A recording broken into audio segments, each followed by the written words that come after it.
I would say that first and foremost, what we need to do is this. Let's look at healthcare as an example. And in the healthcare, typically what WHO tells us is that we take care of three basic things. That's the pre and postnatal vaccination, basic hygiene, and basic nutrition. By and large, you'll be fine. Okay.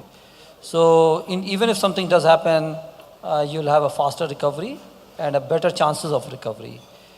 It doesn't mean that you won't have any problem, but it just shows that these are the things. And similar to that, if you see, so Online Trust Alliance, where many of us are members, they did a study about 2 years back, and they came out with the report that 9 out of 10 attacks can be mitigated, their impact can be mitigated by following some basics.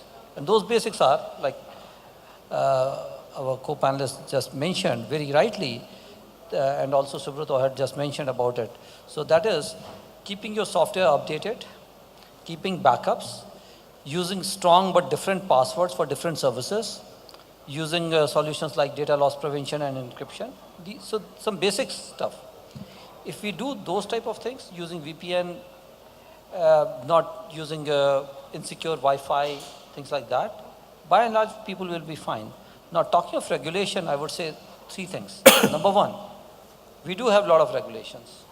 So, for example, we do have regulations from sectors. So, for example, we have regulations on telecom, we have regulations in financial services, we have got regulations from RBI last year in June, 2nd of June. We had on 7th of April from IRDAI, we on 6th of July 2015, we had from SEBI, so things like that exist. We also have institutions like CERT in India, as well as the National Critical Information Infrastructure Protection Center, and they are doing some very good work. So, for example, a lot of people may have missed, but apart from the certain advisory, which was of course a lot in the media, and this was good advisory, NCIIPC also posted an alert last Sunday on 14th of May on their website, and they identified 4 different sectors, including banking and telecom and government, and also said that what type of chances are, what type of things may impact in this particular sector. So, for example, in the banking, they did specify that ATMs using older versions of Windows may get impacted. So, that was a one-line bullet on banking. On government, they said that server based on Windows 2008, if they are not patched, they might get impacted. So, they actually did that type of specific advisory on 4 different sectors in that sense. So, that's one thing on regulation. But the third thing I would say in terms of regulation is very important, which is about the breach notification obligations. Right now, we do have some breach notification obligations under CERT rules, as well as under some of the rules of different regulators, as well as by NCIIPC, etc. However, we have not really been seeing that type of thing.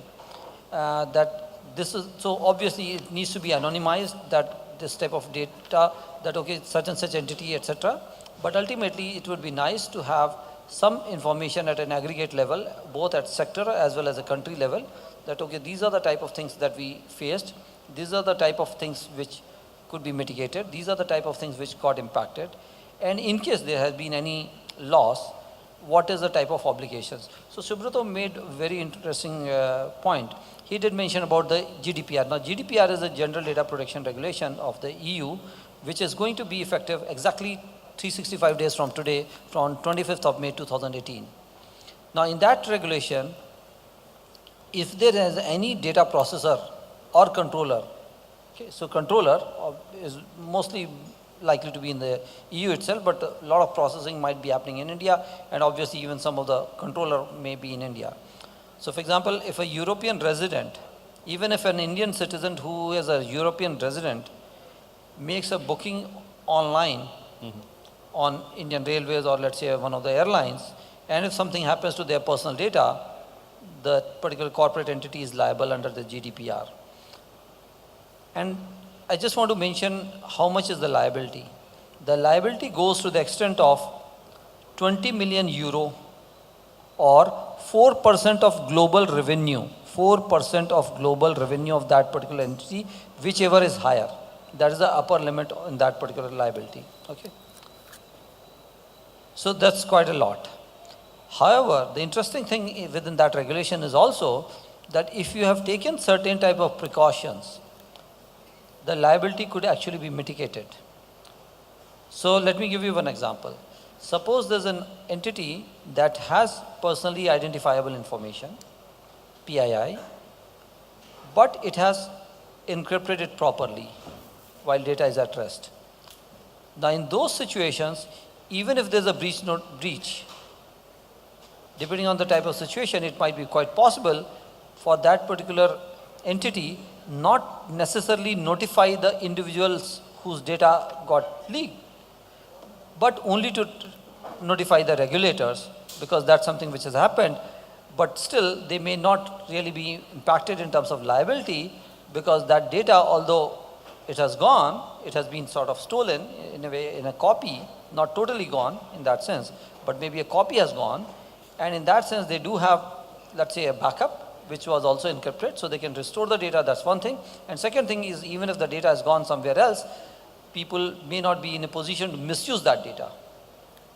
So there are different levels and nuances in these type of regulations, and I think as we go along, we'll see some of those coming in India also.